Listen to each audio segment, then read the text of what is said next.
Да се гради нов клинички центар во Скопје без да бидат завршени болниците во Штип и Тетово, за директорот на Фондот за здравствено осигурување Сашо Клековски не е пожелно.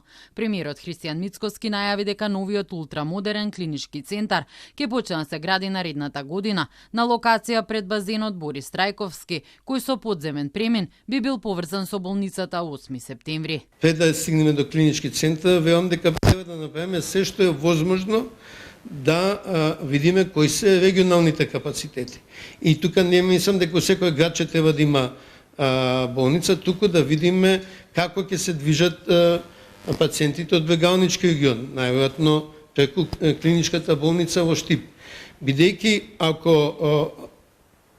и затоа прва линија на проекти се Тетово и Штип. Ако се изградат тие капацитети и тие клинички болници третираат со одветни диагнози, треба да се види како тоа ќе го растерети скопското здравство и какви капацитети ќе ни требаат, додава Клековски. Да градиме комплетно нов во моментот, без да се завршени Тетово и Штип, мислам дека не е пожелно.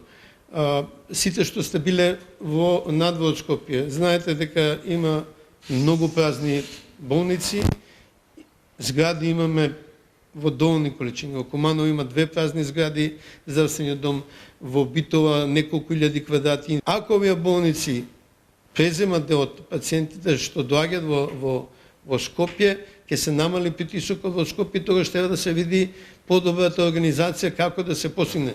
Повеќе од деценија и половина се бара погодна локација за изградба на нов клинички центар во Скопје. Сите претходни министри за здравство најавуваа, но остана само ветување. Во игра беа 3 локација, Мицкоски ја преферира таа во Карпош, но проблемот е што парцелата е приватен имот, па сега се преговара со сопствениците.